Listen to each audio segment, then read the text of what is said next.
ABN Marathi news मध्ये आपल्या सर्वांचं स्वागत आहे। ताज्या बातम्यांसाठी एबीएन मराठी न्यूजला सबस्क्राइब।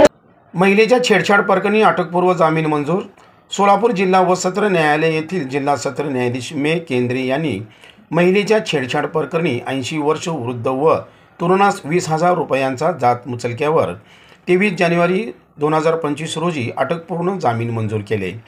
यात हकीकत अशी की दिनांक 26 ऑक्टोबर 2024 रोजी सकाळी 7:30 वाजता आरोपी हरीश उपाध्याय व दुर्व थोटकर यांनी पीडितेच्या घरी येऊन पीडितेला व तिच्या पतीस मारहाण करून जीवे मारण्याची धमकी दिली व पीडितेचा गाऊन फाडले व पीडितेला लज्जा वाटेल असे कृत्य केले व तसेच पीडितेच्या गळ्यातील दागिने हिसकावून घेतले म्हणून आरोपी विरुद्ध भारतीय न्याय संहिता कलम 333, 74, 119/1, 115/2, 351/3, 3/5 अन्वये फौजदार चावडी पोलीस ठाण्यात फिर्याद नोंदवले।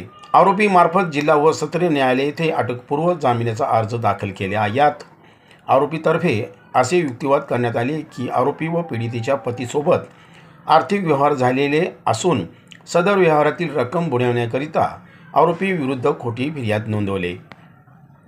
वास्तविक पाहता सदर याच्या फिर्यादीत विलंब झालेला असून ती फिर्याद खोटी आहे, अशी कोणतीही घटना घडली नाही असा युक्तिवाद ॲडव्होकेट मोहन कोरापाटी यांनी केला।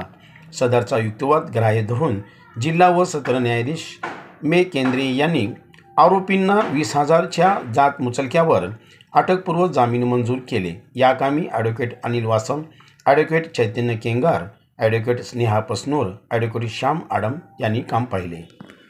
दिनांक 26 ऑक्टोबर 2024 रोजी सकाळी 7:30 वाजता आरोपी हरीश उपाध्याय व ध्रुव तोटकर यांनी पीडितेच्या घरी येऊन पीडितेला व तिच्या पतीस मारहाण करून जीवे मारण्याची धमकी दिली व पीडितेच्या गाऊन फाडले व पीडितेला लज्जा वाटेल असे कृत्य केले व तसेच पीडितेच्या गळ्यातील दागिने हिसकावून घेतले म्हणून आरोपी विरुद्ध भारतीय न्याय संहिता कलम 333, 74, 119/1, 115/2, 351/3 व 3/5 अन्वये फौजदार चावडी पोलीस स्टेशन येथे फिर्याद नोंदवली। आरोपी मार्फत जिल्हा व सत्र न्यायालय येथे अटकपूर्व जामिनाचा अर्ज दाखल केला। यात आरोपीतर्फे असे युक्तिवाद करण्यात आले की आरोपी व पीडितेच्या पतीसोबत आर्थिक व्यवहार झालेला असून सदर व्यवहारातील रक्कम बुडवण्याकरिता आरोपी विरुद्ध ही खोटी फिर्याद नोंदवली। वास्तविक पाहता सदरचा फिर्याद विलंब झालेला आहे व ती फिर्याद खोटी आहे, असे कोणतेही घटना घडलेली नाही असा युक्तिवाद आम्ही या मेहरबान न्यायालयात केले। सदरचा युक्तिवाद ग्राह्य धरून जिल्हा व सत्र न्यायाधीश माननीय केंद्रे साहेब यांनी आरोपींना 20,000च्या जात मुचलक्यावर अटकपूर्व जामिनाचा अर्ज मंजूर केला।